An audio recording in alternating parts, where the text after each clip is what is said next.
بسم اللہ الرحمن الرحیم ہے اور میں نے اپنے اللہ کے سامنے آنسو بہائے ہیں اور اللہ کے سامنے روتے ہوئے اپنے اللہ کو کہا ہے اے رب کریم میں تیرے دشمنوں سے تیرے گھر کے لیے مقابلہ کر رہا ہوں، میں کسی طاقت کا مقابلہ نہیں کر سکتا، میرے ساتھیوں میں اتنی طاقت نہیں ہے، میرے بازوؤں میں اتنی طاقت نہیں ہے، اے اللہ تو جانتا ہے یہ سب تیرے کرم سے ہے، لیکن میں نے سنا ہے کہ کوئی بڑا لشکر پانی کے ذریعے سے میری طرف رواں اور دواں ہے۔ پوری رات ہو گئی اللہ کے سامنے روتے ہوئے، اللہ کے سامنے آنسو بہاتے ہوئے، یہاں تک کہ زمین تر ہو گئی، وہ چٹائی تر ہو گئی، یہاں تک کہ صبح کا وقت ہوا ہے۔ صلاح الدین نے اپنا سر اٹھایا ہے، آنسوؤں کو پوچھا ہے اور مسجد کے دروازے پر نکل کر کے آئے ہیں، یہاں تک کہ ان کے چہرے سے رونے کے آثار نظر آتے ہیں، غم کے آثار نظر آتے ہیں۔ کسی سفید پوش بزرگ نے معلوم کیا اے صلاح الدین یہ تیری آنکھوں میں آنسو کیوں ہیں؟ حضرت صلاح الدین فرماتے ہیں اے اللہ والے میں دشمنوں کا مقابلہ کر رہا ہوں، میں نے سنا کہ کوئی بڑا لشکر پانی کے ذریعے سے میری طرف آ رہا ہے، میرے اندر اتنی طاقت نہیں کہ میں اس کا مقابلہ کر سکوں۔ وہ سفید پوش بزرگ مسکرائے اور فرمانے لگے صلاح الدین گھبرانے کی ضرورت نہیں ہے، تیرے رات کے آنسوؤں نے دشمنوں کے پورے بیڑے کو پانی میں غرق کر دیا ہے۔ اے نوجوان کہاں سویا ہوا ہے؟ اے اللہ کے نیک بندے کہاں کھویا ہوا ہے؟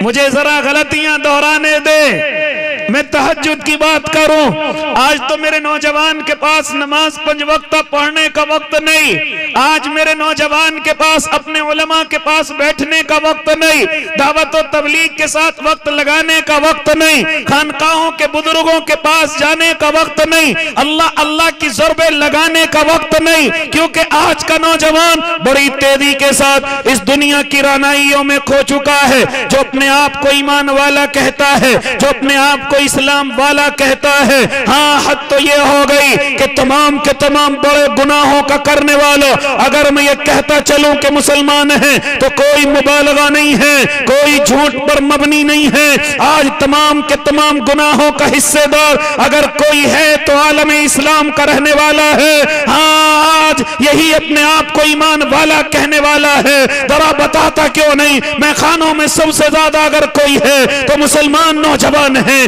نشے کی اگر کسی کو لت لگی ہوئی ہے تو وہ مسلمان نوجوان ہیں، جوے اور سٹے کا اگر کوئی عادی ہے تو وہ مسلمان نوجوان ہیں، اگر کوئی چوری کرنے کا اسپیشلسٹ ہے تو وہ مسلمان نوجوان ہیں۔ اے اللہ کے نیک بندے مجھے کہنے دیجئے آج غلط تعلقات اگر کسی کے سب سے زیادہ ہیں تو مسلمان نوجوانوں کے، مسلمان نوجوان بچیوں سے زیادہ ہیں۔ اے اللہ کے نیک بندے تو ان بچیوں کا محافظ تھا، تو ان بچیوں کا حفاظت کرنے والا تھا، تو ان کا بھائی کہلانے والا تھا، لیکن نوجوان تجھے کیا ہو گیا؟ تو خود اپنی بہنوں کی عزتوں کا لٹیرا ہو گیا، تیرے غلط تعلقات تیرے موبائل کے ذریعے سے آواز لگاتے ہیں، تیرے غلط دوستیاں تیرے موبائل گواہی دیتے ہیں، ذرا موبائل کو چیک کیوں نہیں کرتا؟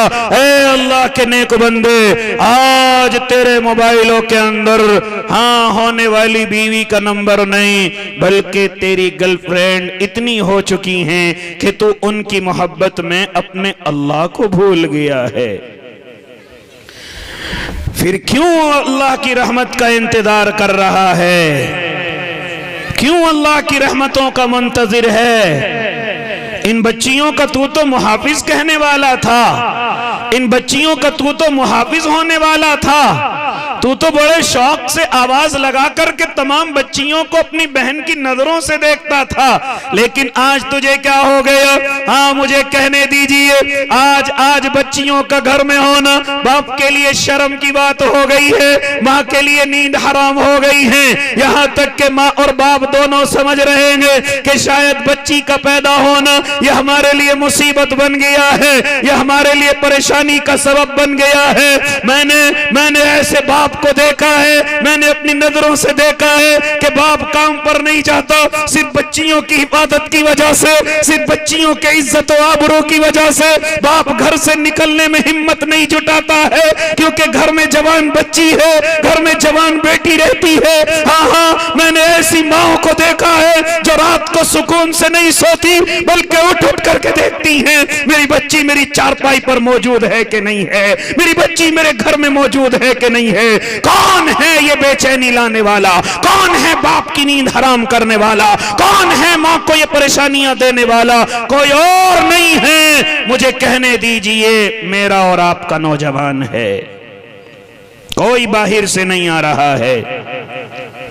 میں اور آپ خود ان گناہوں کے اندر ملوث ہیں، اس لیے او اللہ کے نیک بندے، جب تو حرکتوں سے باز نہ آئے تو پھر اللہ کی رحمتوں کا کیوں کر انتظار کر رہا ہے؟ پھر اللہ کی طرف سے آنے والی مددوں کا کیوں انتظار کر رہا ہے؟ میرے اللہ کی مددیں تو ان کے لیے اترتی ہیں۔ ذرا لے کر کے چلو حضرت سعد بن وقاص کے زمانے میں، ذرا تمہیں لے کر کے چلوں جن کو فاتح ایران کہا گیا ہے۔ اے نوجوان، اللہ کی مددیں کن کے لیے اترتی ہیں؟ اگر شراب کی حرمت نازل ہو تو شراب انڈیل دی جائیں، مٹکے توڑ دیے جائیں، کاسے پھوڑ دیے جائیں۔ اگر پیٹوں کے اندر شراب پہنچ گئی ہو اور حرام ہونے کا اعلان اتر کر کے آ گیا ہو تو پھر اللہ کے دیوانے وہ ہیں کہ جو اپنے حلقوں میں انگلیاں دے کر کے وہ شراب کی الٹیاں کرتے ہیں، وہ شراب کی قے کرتے ہیں۔ اے اللہ کے نیک بندے، اگر سود اور بیاز کے حرام ہونے کی آیتیں اتر کر کے آ جائیں تو حضرت عباس جیسے سود اور بیاز کے پیسے کو معاف کر دیں اور کہہ دے یا رسول اللہ میں نے تمام کے تمام پیسے کو معاف کر دیا ہے، لیکن اے امت محمدیہ تیرا تو آج کاروبار سود اور بیاز بن چکا ہے، تیرا آج گھر کا چلانا سود اور بیاز کے پیسے سے ہو چکا ہے۔ شاید یہ بات تجھے میری کڑوی لگ جائے۔ اے اللہ کے نیک بندے، ایک زمانہ وہ تھا کہ جب اللہ کا نیک بندہ کسی گناہ سے توبہ کرتا تو پھر میرے اللہ کی طرف سے اس کے لیے مددیں بھی اتر کر کے آتی تھی۔ حضرت سعد بن وقاص ہیں، فاتح ایران کہلائے ہیں۔ جانتے ہو جب ایران میں قدم رکھتے ہیں، ایران کے بادشاہوں نے، ایران کی خوبصورتی مشہور ہے، اپنے یہاں کی دو شہزاؤں کو راستے کے دونوں کناروں پر کھڑا کر دیا، راستوں کے کناروں پر کھڑا کیا۔ جانتے ہو وجہ کیا ہے؟ وجہ یہ ہے کہ ایران کا بادشاہ اعلان کر چکا ہے یہ محمد عربی کے سپاہی کئی مہینوں سے اپنی بیویوں کے پاس نہیں گئے ہیں۔ اے ایران کی دو شہزاؤں، اپنے بدنوں پر باریک لباس زیب تن کر لو، یہ جو محمد کے غلام یہاں سے گزرے کئی مہینے ان کو اپنے گھر سے نکلے ہوئے ہو گئے، اگر یہ تمہاری طرف دیکھیں تو تم دیکھنا دینا اور ان کی طرح مسکرانا، اگر یہ تم سے اپنی ضرورت کو پورا کرنے کی کوشش کرے تو ان کی ضرورتوں کو پورا کر دینا۔ لیکن او اللہ کے نیک بندے، حضرت سعد اپنے لشکر کو لے کر کے نکل رہے ہیں، دیکھا کہ شیطان نے جال بچھایا ہے، دشمنان اسلام نے جب میدان میں آنے کی ہمت نہ جٹائی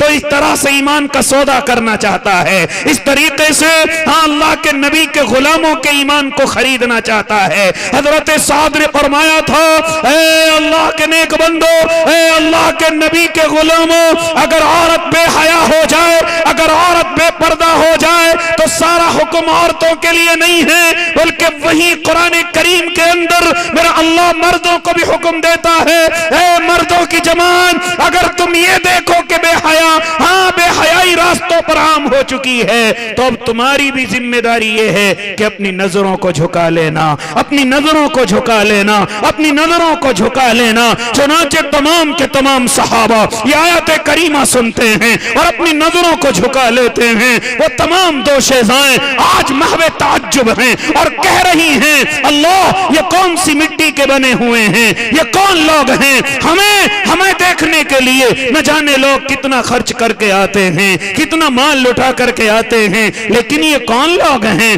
یہ کون لوگ ہیں جو ہماری طرف نظریں تک نہیں کرتے، ہمیں فری آف کاسٹ لینے کے لیے تیار نہیں ہے؟ یہ کون لوگ ہیں؟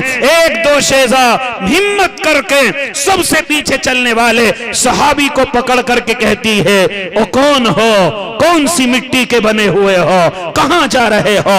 ہماری طرف کیوں نہیں دیکھتے؟ تو صحابی کا ذرا جواب سنیے، اے نوجوان تجھے بھی وہ جواب دہرانا چاہیے۔ فرماتے ہیں وہ صحابی، او میری بہن پردے میں ہو جاؤ، ہم تمہاری عزتوں کے لٹیرے نہیں بلکہ تمہاری عزتوں کے محافظ بننے آئے ہیں، ہم تمہاری عزتوں کے محافظ بننے آئے ہیں۔ یہ جواب سننا تھا، بچیوں کی آواز نکل کر کے آئی ہے۔ پھر تو ایسے شریعت میں ہمیں بھی داخل کر لیجئے جہاں عزتوں کو لوٹا نہیں بلکہ عزتوں کی حفاظت سکھائی جاتی ہے، جہاں نوجوانوں کو عزتوں کا لٹیرا نہیں بلکہ عزتوں کا محافظ بنایا جاتا ہے۔ اس لیے اے اللہ کے نیک بندے، آج مجھے اور آپ کو کیا ہو گیا؟ آج میری اور آپ کی زندگیوں کو کیا ہو گیا؟ اے میرے بھائی، میری اور آپ کی زندگی کدھر جا رہی ہے؟ کیوں گناہوں میں اور آپ اپنے اللہ کو ناراض کر بیٹھے ہیں، اپنے اللہ کو غصہ کر بیٹھے ہیں؟ ان حاکموں کو برا کہنے کی ضرورت نہیں، حکومت کو لتاڑنے کی ضرورت نہیں۔ کیا آپ نے اپنے علماء سے نہیں سنا کہ میرے اللہ نے ان حاکموں کی یہ دلوں کی رسیاں اپنی دونوں انگلیوں کے اندر لگا رکھی ہیں؟ اگر امت محمدیہ صحیح کام کرے تو اللہ حاکموں کے دل کو نرم کر دیتا ہے، اور اگر امت محمدیہ گناہوں کی طرف آ جائے، غلطیوں کی طرف آ جائے، کلم کلہ گناہوں میں ملوث ہو جائے، تو میرا اللہ انہی انگلیوں کے ذریعے سے حاکموں کے دلوں کو سخت کر دیتا ہے۔ حاکموں کے دلوں کو سخت اس لیے کرتا ہے تاکہ پھر وہ امت محمدیہ پر ظالم بن کر کے حکومت کرے۔ اس لیے میرے بھائی، یہ تو میں اور آپ قربان جاؤ محمد عربی صلی اللہ علیہ وسلم کی آنکھوں کے آنسوؤں پر، جن کی وجہ سے میں اور آپ ابھی تک بچے ہوئے ہیں۔ یہ تو قربان جاؤ علماء کرام جو راتوں کے اندھیروں میں روتے ہیں، میں اور آپ ان کی وجہ سے بچے ہوئے ہیں۔ یہ تو قربان جاؤ میں دعوت و تبلیغ کے ان اعلیٰ ساتھیوں پر جو راتوں کے اندھیروں میں اپنے آنسو بہاتے ہیں اللہ کے نبی کی امت کے لیے۔ قربان جاؤں خانقاہ کے ان بزرگوں کے لیے جن کو کوئی لالچ نہیں، کوئی جانتا بھی نہیں، لیکن اللہ کے نبی کی امت کے لیے وہ راتوں کے اندھیروں میں آنسو بہاتے ہیں۔ ورنہ میرا اور آپ کا حال تو یہ ہے کہ اب تک پتھروں کی بارشیں ہو جاتی، اب تک میں اور آپ ذلیل و خوار کر دیے جاتے۔ مجھے کہنے دیجئے میرے اور آپ کے آقا کے آنسو ذرا معلوم کرو اپنے علماء کرام سے، میرے اور آپ کے آقا اس زندگی کے اندر سب سے زیادہ اگر کسی کے لیے آنسو بہا کر کے گئے تو میرے اور آپ کے لیے بہا کر کے گئے ہیں۔ ذرا معلوم کرو اپنے علماء سے کہ مسجد نبوی کے قریب ایک مسجد مجھے اور آپ کو نظر آئے گی کہ جس میں میرے اور آپ کے آقا رات کے اندھیرے میں جاتے ہیں اور اندھیرے میں جا کر کے اللہ کے سامنے اپنے آنسو بہاتے ہیں اور اپنے ہاتھ اٹھا کر کے اپنے اللہ سے وعدے لیتے ہیں، اے رب کریم میں تجھ سے کچھ وعدے لیتا ہوں۔ پہلا وعدہ یہ ہے، اے رب کریم تو میری امت کو ایک ساتھ گمراہ نہ کرنا، ایک ساتھ اندھیریوں کے اندر نہ ڈالنا۔ میرے اللہ نے دعا کو قبول کیا ہے۔ میرے اللہ کے نبی نے دوسری دعا فرمائی ہے، اے رب کریم میری امت پر کوئی ظالم ایسا حکمراں مسلط نہ کرنا جو میری امت کو ذلیل کر دے، جو میری امت کو ہلاک کر دے، جو میری امت کو برباد کر دے۔ ایسا کوئی ظالم حکمراں مسلط نہ کرنا۔ تبھی تو آپ جانتے ہیں کہ بڑے بڑے طاقتور یہ ارادہ کر کے آتے ہیں کہ ہم اپنی حکومت کی وجہ سے مسلمانوں کو نیست و نابود کر دیں گے، لیکن وہ اپنے مشن میں کامیاب نہیں ہوتے۔ تو کیا سمجھتا ہے تیری نمازوں نے تجھے بچایا ہے، تیرے روزوں نے تجھے بچایا ہے؟ نہ میرے بھائی، اس غلط فہمی میں نہ رہنا۔ میرے آقا کے آنسوؤں نے مجھے اور آپ کو بچا رکھا ہے، میرے اور آپ کے محبوب کے آنسوؤں نے مجھے اور آپ کو بچا رکھا ہے۔ اس لیے او اللہ کے نیک بندے، مجھے اور آپ کو چاہیے کہ پہلے اپنی غلطیوں پر دھیان دیں۔ ذرا میں اور آپ دیکھیں، یہ گناہوں کی زندگی ایک الگ چیز ہے، اس سے بڑی چیز جو اللہ کو ناراض کرتی ہے۔ میں آپسی گفتگو کر رہا ہوں، میں اپنے گھر کی اپنے معاشرے کی گفتگو کر رہا ہوں۔ اے نوجوان، ایک اور چیز جو میرے اللہ کو غصہ دلاتی ہے وہ سب سے اہم چیز ہے، لیکن میری اور آپ کی اس پر نظر نہیں ہے۔ دشمن طاقتیں اسی کا فائدہ اٹھاتی ہیں، دشمنان اسلام اسی کا فائدہ اٹھاتے ہیں۔ وہ سب سے اہم چیز کیا ہے؟ میرے اور آپ کے اندر انتشار ہو گیا ہے، میرے اور آپ کے اندر اختلاف پیدا ہو گیا ہے۔ میں اور آپ آپس میں ایک دوسرے سے محبت نہیں کرتے۔ ہاں، میری اور آپ کی دوستیاں مطلب کی ہیں، رشتے مطلب کے ہیں، تعلقات مطلب کے ہیں۔ آج میں اور آپ ہمدرد نظر نہیں آتے، میں اور آپ آپس میں محبت کرتے ہوئے نظر نہیں آتے۔ ذرا خاندانوں میں دیکھو، آپس میں ناچاکیاں ہیں، ذرا پڑوسیوں میں دیکھو، آپس میں نفرتیں ہیں، ذرا رشتہ داروں میں دیکھو،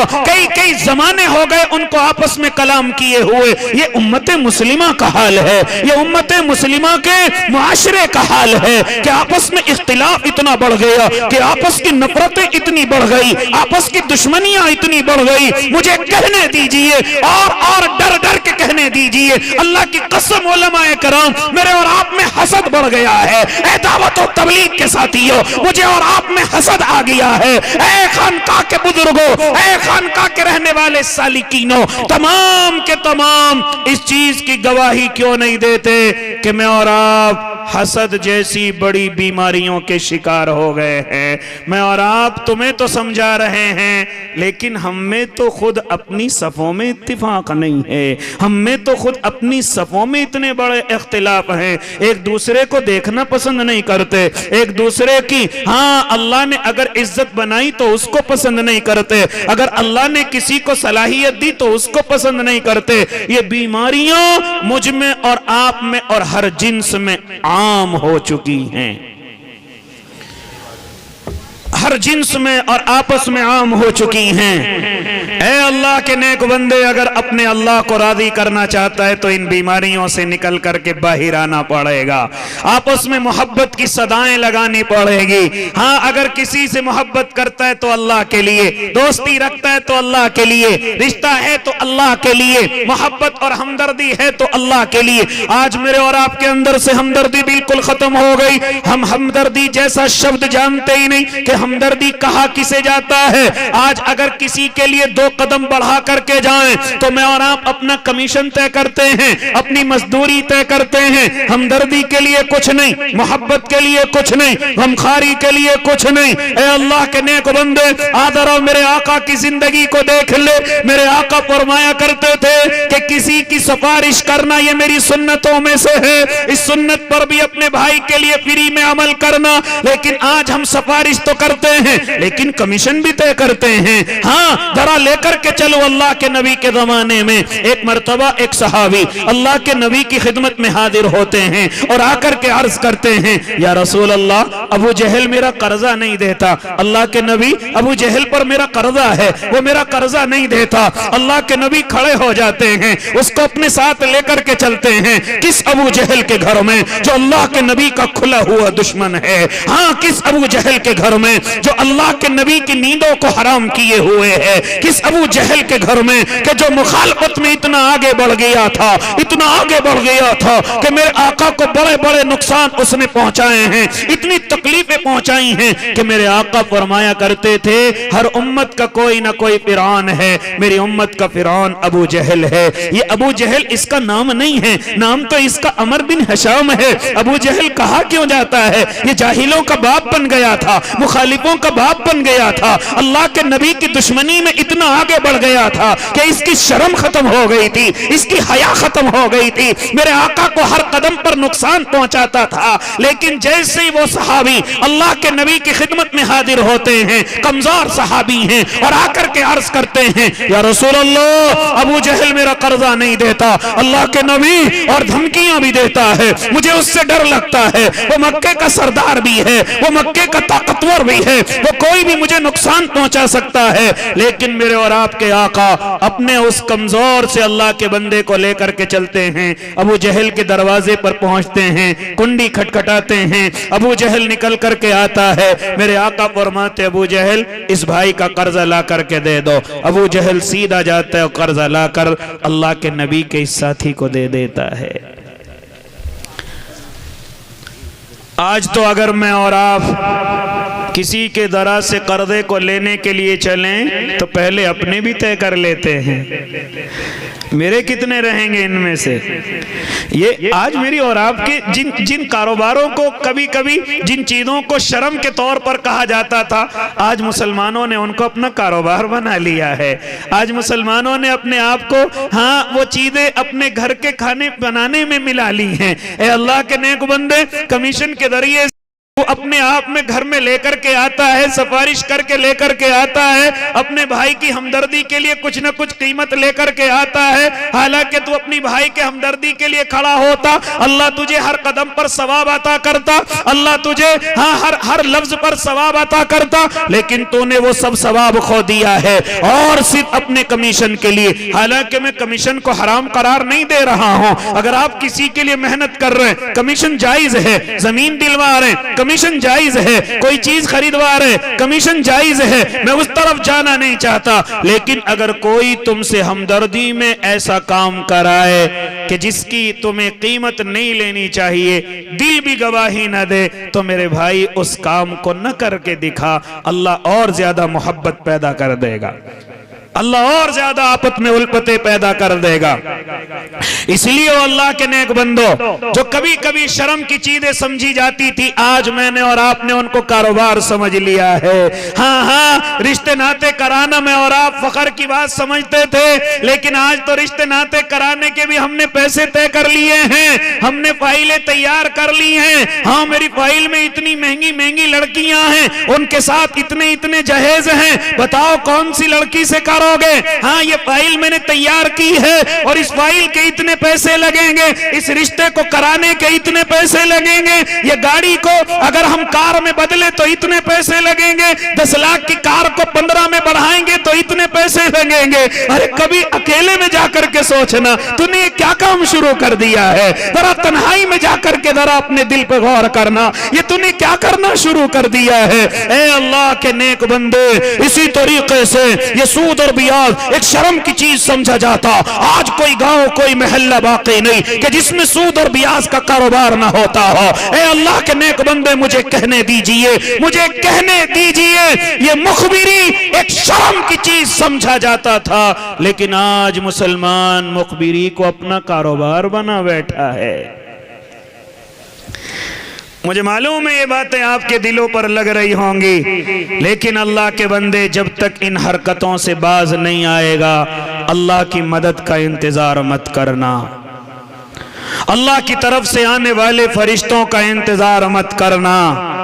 اس لیے مجھے اور آپ کو علماء برے لگتے ہیں کہ مجھے اور آپ کو ہر بات میں ٹوکتے ہیں، روکتے ہیں۔ اے اللہ کے نیک بندے، خیر میں اپنی بات کو مکمل کرنے لگا ہوں۔ مجھے اور آپ کو چاہیے اللہ کی مدد اب بھی آنے کے لیے تیار ہے۔ میرا اللہ اب بھی مجھ سے اور آپ سے محبت کرتا ہے، ورنہ اگر محبت نہ کرتا تو اب تک تو شکلیں تبدیل کر دی جاتی، اب تک تو زمین پھٹ جاتی اور مجھے اور آپ کو اندر لے لیتی، پتھروں کی بارش ہو جاتی، میں اور آپ ہلاک ہو جاتے، لیکن اب بھی میرا اللہ مجھ سے اور آپ سے محبت کرتا ہے۔ انتظاروں میں ہے کہ کس طریقے سے میرے بندے یہ گناہوں سے توبہ کریں، غلطیوں سے توبہ کریں، میری مدد ان کی طرف جائے، ہاں میری طاقت ان کے لیے مدد کے طور پر جائے۔ اب میں اور آپ آخر میں یہ ارادہ کریں کہ انشاءاللہ العظیم اپنے گناہوں سے توبہ کریں گے، اپنی غلطیوں سے توبہ کریں گے، اپنے معاشرے کو اچھا کریں گے، اپنے پڑوس کو اچھا کریں گے، اپنے رشتے ناتوں کو اچھا بنائیں گے۔ اے اللہ کے نیک بندے، میرے اللہ کے یہاں توبہ کا دروازہ کھلا ہوا ہے اور معافی کا اعلان ہو رہا ہے۔ جب تک تیری آنکھیں بند نہیں ہوتی، ہاں معافی کا اعلان تیرے لیے ہے۔ مجھے حضرت منصور کے زمانے کی وہ بات یاد آ گئی کہ ایک سردار ہے جو شراب کی محفلیں چلاتا ہے، جو شراب کے نشے میں دھت رہتا ہے، تمام کے تمام دربارین کو، تمام کے تمام رہنے والوں کو وہ شراب نوش کر رہا ہے۔ اسی اسنا میں اپنے ایک خادم کو بلاتا ہے اور بلا کر کے کہتا ہے، اے میرے خادم، یہ شراب کی محفل مکمل ہونے والی ہے، اس محفل کے مکمل ہونے سے پہلے میں تجھے کچھ درہم دیتا ہوں، میں تجھے کچھ دنانیر دیتا ہوں، ان کے بدلے میں تو جانا اور جا کر کے کچھ پھل اور فروٹ لے کر کے آ جانا، کیونکہ شراب کے نشے کے بعد پھل اور فروٹ اچھے لگتے ہیں، ہاں شراب کی بدبو ختم ہوتی ہے اور پھلوں کی خوشبو آتی ہے، اے اللہ کے نیک بندے آج بھی کچھ جوانوں کا یہی حال ہے کہ رات کے اندھیرے میں شراب کے جام کو پیتے ہیں، اوپر سے پھل کھاتے ہیں تاکہ لوگ پہچان نہ سکیں، تاکہ لوگ ہمیں جان نہ سکیں۔ ہم نے رات کے اندھیرے میں کیا کیا ہے؟ ہم نے اکیلے میں جا کر کے کس جام کے ہم نے گھونٹ لگائے ہیں، لیکن وہ بھولا ہوا ہے اللہ سب دیکھ رہا ہے، اللہ کے علم میں سب ہے، اللہ تیری حرکتوں کو جانتا ہے۔ چنانچہ میں اور زیادہ لمبی بات نہیں کرنا چاہتا۔ اے اللہ کے نیک بندے، جیسی وہ شراب کی محفل ختم ہوئی ہے اور یہ نوکر، یہ غلام اپنے سردار کی طرف سے کچھ پیسے لے کر پھل فروٹ لینے کے لیے گیا ہے، دیکھتا ہے کہ بازار میں حضرت منصور رحمت اللہ علیہ آواز لگا رہے ہیں اور ایک غریب انسان کی سفارش کر رہے ہیں۔ ہے کوئی اس غریب کی مدد کرنے والا؟ اگر کوئی اس غریب کی مدد کرے گا میں اللہ سے سفارش کروں گا اس کی 4 دعائیں قبول ہوں گی۔ مجھے اپنے اللہ سے امید ہے کہ اس کی 4 دعائیں جو اس غریب کی مدد کرے گا۔ یہ حضرت منصور رحمت اللہ علیہ بازار میں آواز لگا رہے ہیں، یہ پھل فروٹ لے کر کے جانے والا درہموں کے ساتھ جیسے دیکھتا ہے کہ حضرت منصور یہ وعدہ کر رہے ہیں کہ اگر کوئی اس غریب کی مدد کرے گا اللہ اس کی 4 دعائیں میری سفارش سے انشاءاللہ قبول کرے گا۔ چنانچہ یہ اس سردار کا غلام جو پھل فروٹ لینے کے لیے نکلا تھا فوراً حضرت منصور کی خدمت میں اور جا کر کے کہتا ہے، اے حضرت منصور یہ درہم لیجئے لیکن میرے لیے دعا کیجئے، میری 4 دعائیں قبول ہونی چاہیے۔ حضرت منصور نے ان سے درہم لی، اس غریب کو دے دی اور کہا بتا تیری 4 دعائیں کیا ہیں؟ وہ سردار کا غلام کہتا ہے پہلی دعا یہ ہے اللہ اللہ مجھے غلامی سے آزاد کر دے۔ ہاں وہ حضرت منصور کہتے دوسری دعا کیا ہے؟ فرمایا میری دوسری دعا یہ ہے کہ اللہ میرے سردار کو شراب سے توبہ کی توفیق دے دے۔ ہاں اور تیسری دعا کیا ہے؟ اے اللہ کے نیک بندے جو میں تمہیں دے رہا ہوں اللہ مجھے اس کا 10 گنا عطا کر دے۔ چوتھی دعا کیا ہے؟ ہاں وہ غلام کہتا ہے حضرت منصور دعا کر دیجئے اللہ آپ کی، میری، میرے سردار کی اور جتنے درباری وہاں نشے میں دھت ہیں اللہ سب کی مغفرت کا اعلان کر دے۔ اللہ کیا کر دے؟ سب کی مغفرت کا اعلان کر دے۔ حضرت منصور نے ہاتھ اٹھائے دعا مانگی، اے میرے اللہ مجھ جیسے کمزور عاجز کی دعا کو قبول کر لینا، مجھ جیسے عاجز کی دعا کو قبول کرنے لا۔